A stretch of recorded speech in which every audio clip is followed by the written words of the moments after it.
Exato. Então vamos aqui a mais uma aula sobre a estrutura estrutura atômica.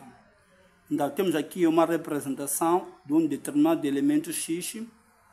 Então é uma representação hipotética, né? Tem um elemento X qualquer. Então o A representa o número de massa ou número de nucleões. O Z representa o número atômico. Então o A é o número de massa, o Z é o número atômico.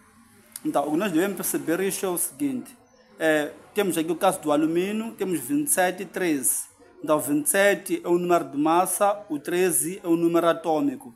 Também pode estar dessa forma, temos 27 e 13. Então, 27 é o número de massa, o 13 é o número atômico. Também podemos ter o alumínio desta forma. Então, o 27 é o número de massa, o 13 é o número atômico. E também temos esse caso, que o 13 representa o número atômico e o 27 é o número de massa. Ou seja, não interessa a ordem desses números aqui. O que interessa é que o maior número dos dois sempre representa o número de massa e o menor representa o número atômico. Não interessa se tem da parte superior ou da parte do que é inferior. Então, sempre o maior valor irá representar o número de massa e o menor valor irá representar o número atômico. Então, podemos também determinar o número de massa somando o número atômico com o número de nêutrons. Ou seja, também podemos dizer que o número de nêutrons é igual ao número de massa menos o número atômico. O número atômico também pode ser calculado a partir do número de massa menos o número de nêutrons. Então, o número atômico para um átomo neutro é um átomo em que a carga é zero. Aqui, por exemplo, temos um átomo que é neutro, enquanto aqui temos um átomo carregado, ou seja, temos um íon. Está a perceber? Então, quando é um átomo neutro, o número atômico é igual ao número de prótons, é igual ao número de eletrões. Estes três valores são iguais.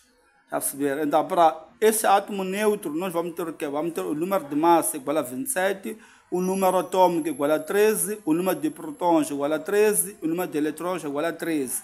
Estes aqui sempre vão ter o quê? O mesmo valor. Mas quando é um átomo carregado, que temos esse caso do cátion, né? O íon alumínio, que forma um cátion, aqui o número atômico vai ser igual ao número de prótons, mas esses dois aqui são diferentes do número de eletrões. Enquanto que aqui os três possuem o mesmo valor, aqui não. Então o número de eletrões é diferente do número atômico e do número de prótons. Então, para o mesmo caso, temos o A com o número de massa igual a 27, o número de prótons igual a 13, o número atômico igual a 13. O número atômico e prótons são iguais. Agora, quando aparece uma carga positiva, significa que nós temos um cátion. Cátion significa que perdeu eletrões. Então, como aqui é 3 mais, quer dizer, ele perdeu 3 eletrões. Então, no início, estes todos aqui eram iguais, né? Então, mas ele, como perdeu 3 eletrões, então ele fica com 10 eletrões. Está a perceber? Então, o átomo original tinha o número atômico igual a 13, o número de prótons igual a 13, o número de eletrões igual a 13. Então, forma esse íon, que significa que ele vai perder 3 eletrões. Então, ficamos aqui com 10 eletrões. O número de nêutrons é só fazer o número de massa menos o número atômico, vai dar 14. Então, o único número que vai alterar é o número de eletrões. Então, e temos também os isótopos. Isótopos são átomos do mesmo elemento químico com igual número atômico, mas o número de massa é diferente. Então, todos aqueles que têm mesmo número atômico e número de massa diferente são isótopos. Agora, os isóbaros são átomos diferentes, de elementos químicos diferentes, ou seja, têm o mesmo número de massa e diferente número atômico.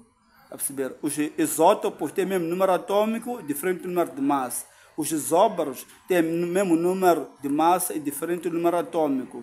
Os isótonos são átomos de elementos diferentes, ou seja, tem número atômico diferente e o número de massa diferente, mas sim com o mesmo número de nêutrons. Se eu for calcular o número de nêutrons de potássio, seria o número de massa menos o número atômico, ou seja, 39 menos 19 vai dar 20, 40 menos 20 vai dar 20. Então, este aqui possui o mesmo número de nêutrons, então são chamados de isótonos.